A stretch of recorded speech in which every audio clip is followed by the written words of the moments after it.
أعوذ بالله من الشيطان الرجيم. بسم الله الرحمن الرحيم. وإلى عاد أخاهم هودا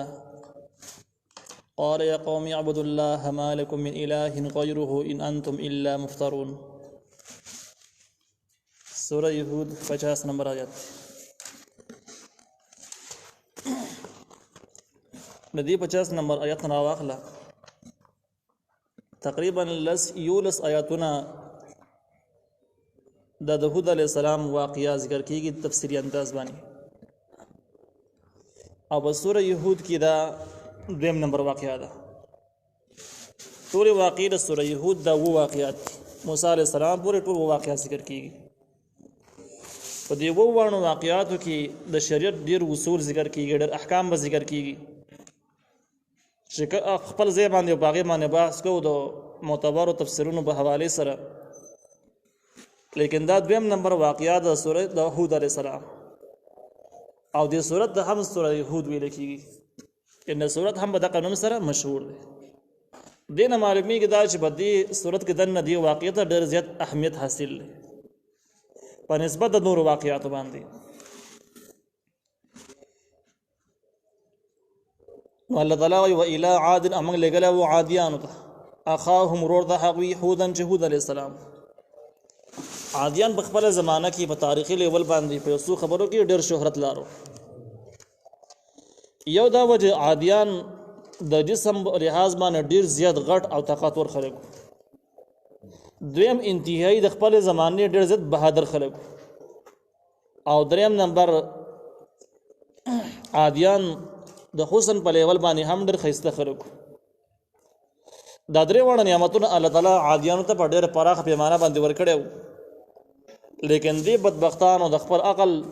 صحیح استعمال په ځای باندې بت پرستی شروع کړه او د شرک آغاز یې وکړ. د دوی د اصلاح لپاره الله تعالی هود علیہ السلام راولېږه. هود علیہ السلام هم د عادیانو د قوم سړی و. د دې آیت نه هم معلومیږي چې و الی عاد اخاهم هودا، موږ لګلې عادیانو ته ورور د هغوی چې هود علیہ السلام دار ورولي د دوی نسبی ورولي و دوه خاندان یو غری د کفر د اسلام په منځ کې ورولي نه دغه نسبی ورولي شو. نو الله لګلې الله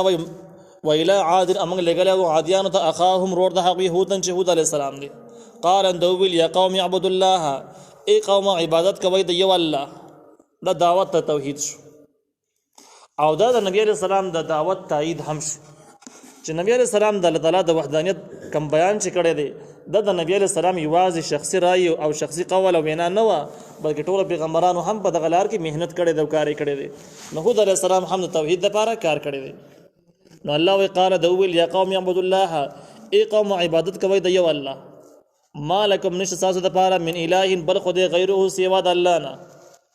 ان انتم نه تاسو الا مفترون مگر دروغ جوړون کیي.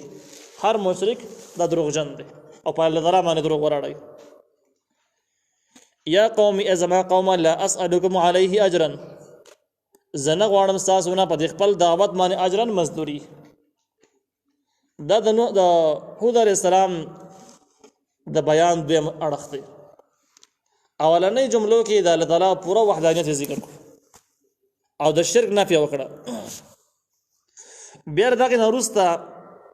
دویم اړخ دا دی چې خلکو تاسو په دې خبره باندې سوچ وکړئ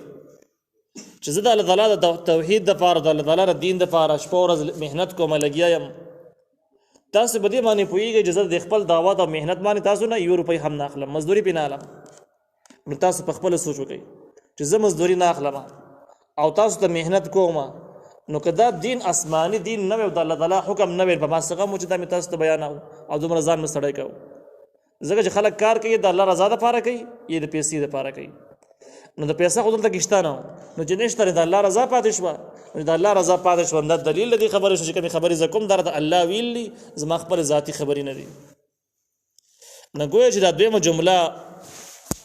دا دلیل چې په دې مخکینۍ خبره باندې چې مخکینۍ خبره بیخي حق خبره ده، اصلي نه ده. ان اجریه نه ده مزدوري زما الا علی الذی مگر په هغه ذات باندې دا فتورانې جزیه پیدا کړی یم، یعنی ما ته د خپل محنت ایوز د قضات راکې جزیه پیدا کړی یم، تاسو نه اخلم. افلا تعقلون، تاسو عقل نه لرئ چې کم کس بلا عوض کار کوي د الله تعالی دیني او چې کم په عوض باندې کوي د پیسې د خاطر کوي نو دای دوی ماړه د بیان شو ويا قوم استغفروا ربكم ثم توبوا اليه ای زما قوم بخنه غواړی د خپل رب نه او ثم توبوا الیه بیا پوره توجه وکړئ دی الله ته دا د خپل ګناہوں باندې پښیمانه کېدلو لپاره د بیان درې ماړه دی چې خپل جرایم او ګناہوں باندې پښیمانه شي د الله نه معافي وغواړي او دغه بخنه او دغه استغفار فائدہ به ذکر کیږي چې فائدہ به سره په دنیا کې نه غوړ ذکر کیږي نو الله تعالی واقع ذکر کوي چې یا قومي او زما قومه استغفروا بخنه غواړي ربکم نخبر ربنا ثم توبوا بیا پوره توجه وکړئ الیه دی الله ته یورسل السماء علیکم مدرارا راو بلیږي طرف د اسمان نه بتا زمانه باران مدرار ګڼ باران ته ویل کېږي په شبو د پسرلی کم باران شي دته مدرار ویل کېږي ويزيدكم او زیات به تاسو لپاره قوتن په طاقت کې الى قوتکم سره د خپل قوت کله یو قوت خپل ابل قوت بل الله د دین علاوه بل درکې قوت چې کوم دی د ډېر قسمونه دي یو مالی قوت ته جب مالی لحاظ به تاسو مالدار شي او دویم افرادی قوت ته چې تاسو ته الله تعالی ډېر اولاد هم درکې په ځینو روایتو کې دي چې د نوح علیه د هود علیه السلام د دعوت نه د وینا نه وړاندې په دیو باندې تقریبا 3 کاله مسلسل زبردست خشکی هم تر شو وجباران بیخي نه کېدو او دا خلک چې ونه دوی زمیدار او باغونه او فصلونه د دوی عام پیشي وي د باران نه کېدو په وجه باندې ته مشکلات ډېر زیات شو او دوی به دا وجه د 3 کالو نه په دوی کې ماشومان هم نو پیدا شوي نه پیدا کېدل نو الله تعالی د هود علیه السلام په وینا سره دوی ته خودله چې د استغفار او توبې په وجه باندې تاسو باندې الله تعالی باران هم راووري او ساسي اولاد به هم برته شروع شي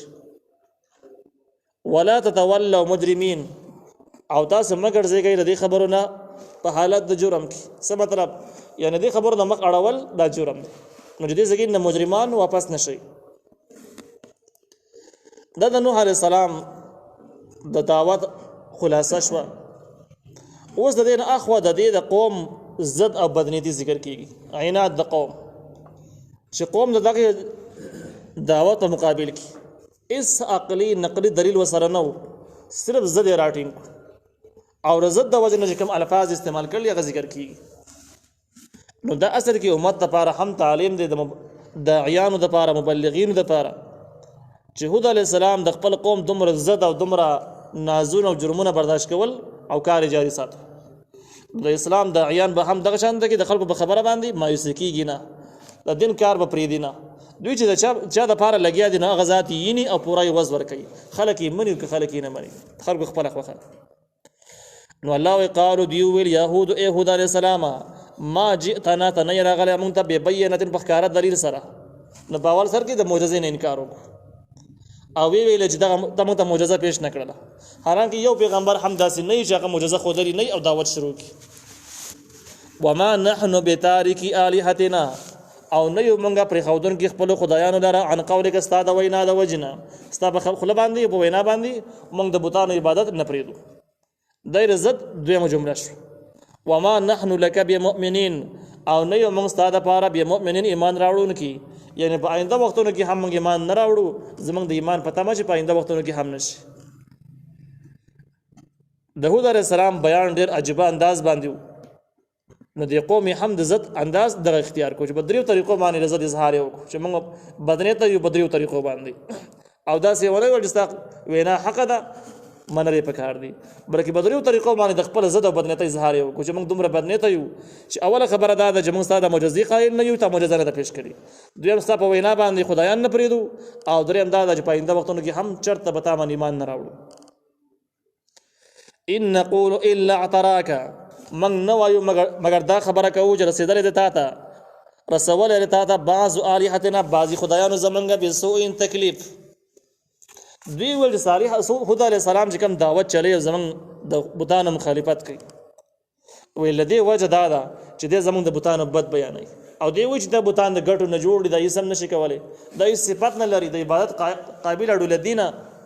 نو دا خوشي خبرې په بوتانو پورې کولې نو زمونږ د بوتانو د لیونی کړی دی نو اوس دا ګډې وړې شروع کړي دي او بل څه وایي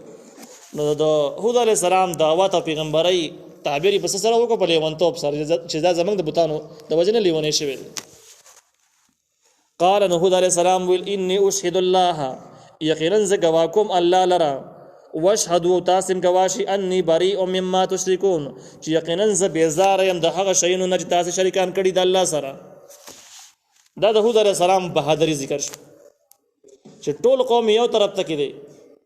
او دوی به قوم لا د بوتانو د مرستې په تمه هم دی هود علیه السلام یوازې سر بل طرف ته کې دی او دوی په خپل خدایانو سره یاره چې زموږ خدایان په تا باندې څه چلم کړی دی په دې حال کې هود علیه السلام وایي چې الله ګواه کوم تاسو هم ګواه شئ چې تاسو د تمامو شرکونو نو د کفرونو نه زه مکمل بیزار یم دا باطل دی ناجایز دی نو دا بهادری د هود علیه السلام شو او تعلیم دی د داعیانو دپاره چې د هغې به همیشه دپاره بهادري